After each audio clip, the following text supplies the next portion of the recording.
During this presentation, we will focus on a strategy for global market engagement and a pathway to internationalization for Procter & Gamble. Procter & Gamble provide everyday consumer goods that have seen success by targeting and fulfilling basic human needs and more recently adapting to those living in poverty. Procter & Gamble leveraged 35% of sales from developing markets compared to competitor Unilever, which manages 50%. Most of this has been driven from Asia. However, over half of the world's population living in poverty live in sub-Saharan Africa, the Middle East, and Latin America. This region only represents 7% of sales for Procter & Gamble. Therefore, refueling efforts in one of these regions could be a viable avenue for long-term growth and profitability. This is something we will explore throughout this presentation. Procter & Gamble manufacture and distribute daily use products for beauty, family, home, and healthcare industries in many geographical locations. It drives sales and brand loyalty by leveraging its business expertise in consumer behavior, branding, innovation, in product development and packaging, and market execution centered at HQ in the United States. As earlier mentioned, main competitors Unilever have managed to leverage 50% of sales from developing economies, whilst Procter & Gamble stands at around 35% prior to Farrell 2014. Prosperity in developing economies has largely come from those in Asia, as discussed in Assignment 1.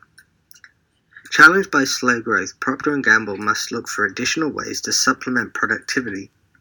Although they have dabbled in non-Asian developing markets before, the likes of India, the Middle East and Africa only deliver 7% of sales of Procter & Gamble collectively.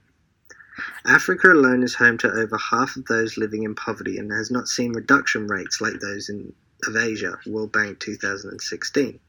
African nations has 15% of the world's population, the second most populous continent, which is highly suggestive that there is foregone opportunities in other developing poverty-stricken markets. The remainder of this presentation will basically revolve around the potential benefits of increasing efforts in the emerging economies. This will include sort of the first mover's advantage, basically establishing a market share. In Vietnam, Procter & Gamble struggled to claw back their market share after Unilever and Kimberly-Clark entered the market much before them. Their thinking behind that was basically wait and see what Kimberly-Clark and Unilever do, try and learn off their mistakes and then come into the market a lot stronger. However, they left it too long and were not able to claw back their market share. It's also worth noting that it'll be a very long investment. Won't see results for potentially a decade or more. It's been tried in other similar markets, both succeeded and failed. Learnings can be bought here. Procter & Gamble have proven time and time again that they have the strategic capabilities, core competencies, and financials to pull off a risky investment like this.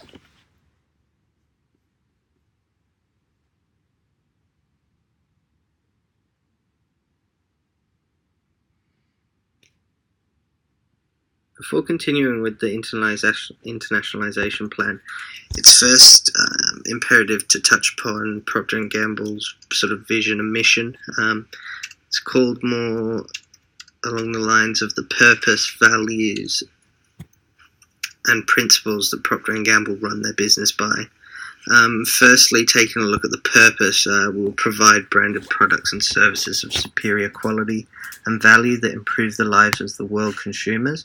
As a result, consumers will reward us with leadership, sales, profit, and value creation, allowing our people, our shareholders, and the communities in which we live to work and prosper. Taking a deeper look at the values, Procter & Gamble, it is the people and the values by which we live. We attract and recruit the finest people in the world. We build our organization from within, promoting and rewarding people without regard to any difference unrelated to performance. We act on the conviction that men and women of Procter & Gamble will always be our most important asset. So some of the other assets they look for: leadership, ownership, integrity, passion for winning, trust. Looking at the principles, these are the principles and supporting behaviors which flow from the purpose and values. We show respect for all individuals. The interests of the company and the individuals are inseparable. We are strategically focused in our work. Innovation is the cornerstone of our success. We're extremely focused. We value personal mastery. We seek to be the best. Mutual independency is a way of life. So taking a look at these, you can definitely see that Procter & Gamble have really high expectations for success within their business. So you can see that carried throughout all their business models and product offerings that they run.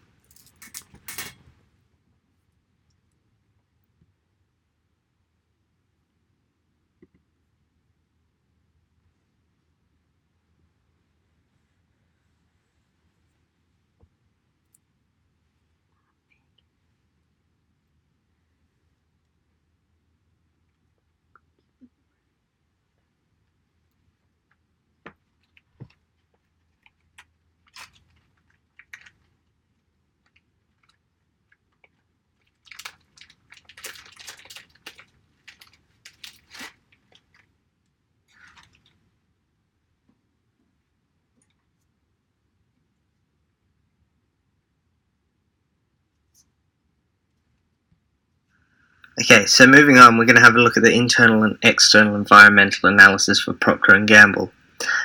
Below you'll find 3 frameworks which we use to evaluate the environment in which Procter & Gamble is operating.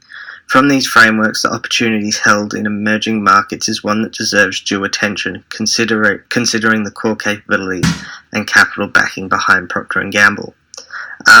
Having a look at the SWOT analysis, it's pretty obvious that one of the major weaknesses would be the mature company and the slow growth that Procter & Gamble is having at the moment. And then coming down into threats, the increased prices in the US, global economic uncertainty, and the highly competitive environments within which Procter & Gamble operate means they need to look outward for new opportunities. Coming across into the opportunities column, that one of the biggest advantages for the company would be the reduction in trade barriers in the Middle East, Africa, Asia, and Southern America, along with the large population size and growth in Asia and Africa. Now, looking onwards, although on the surface buyers have high purchasing power due to extremely high price sensitivity and subsidizing products is virtually barrierless, the low rate of new entrants and consequent low number of providers means the overall rivalry of the whole market is lukewarm. However, as trade barriers reduce and increased favorability of doing business in the region, Procter & Gamble will rely heavily on their value chain to leverage core competencies, deliver margins and competitive advantages.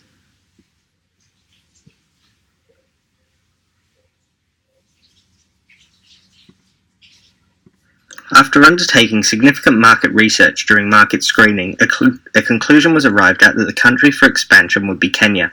This was for a number of reasons, mainly due to the large but manageable population, similar needs to those of previously explored developing markets, meaning that Procter & Gamble had the infrastructure in place. It would allow for first movers advantage, and this coupled with the ease of doing business, ranking well regionally, making it the most attractive prospect for Procter & Gamble.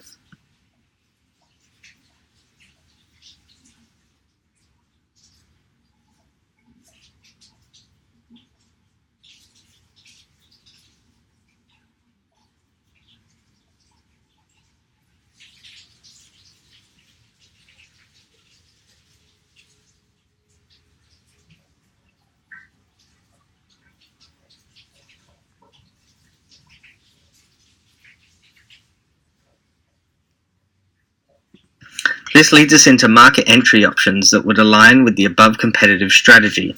There are various modes of entry for Procter & Gamble which are listed in the table. However, the choice of the wholly owned subsidiary came down to the need for Procter & Gamble to have complete autonomy of business operations within Kenya to allow for their well-known competitive advantage to shine in a relatively untouched market. Although it's high risks, the large capital and resource requirements, it would also be high reward if managed properly to success by Procter & Gamble. This method was also chosen as it pairs well with the international model, allowing for seamless integration into Procter & Gamble's regional portfolio.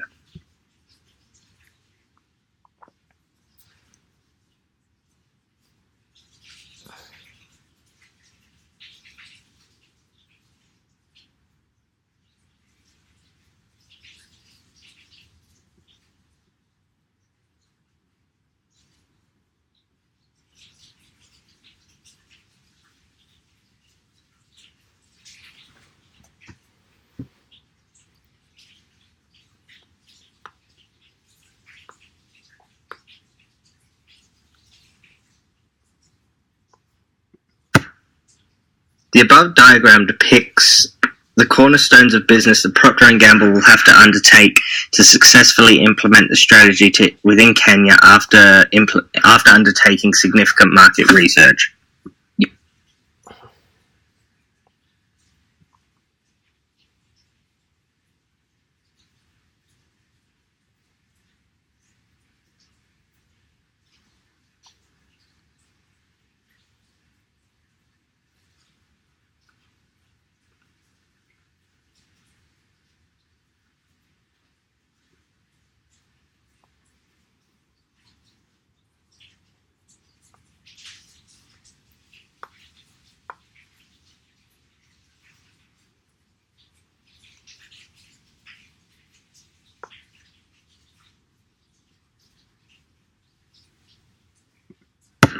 As with any new business venture, it is paramount that continual evaluation and control measures are undertaken to curb risk and deal with unforeseen problems that may arise within foreign markets.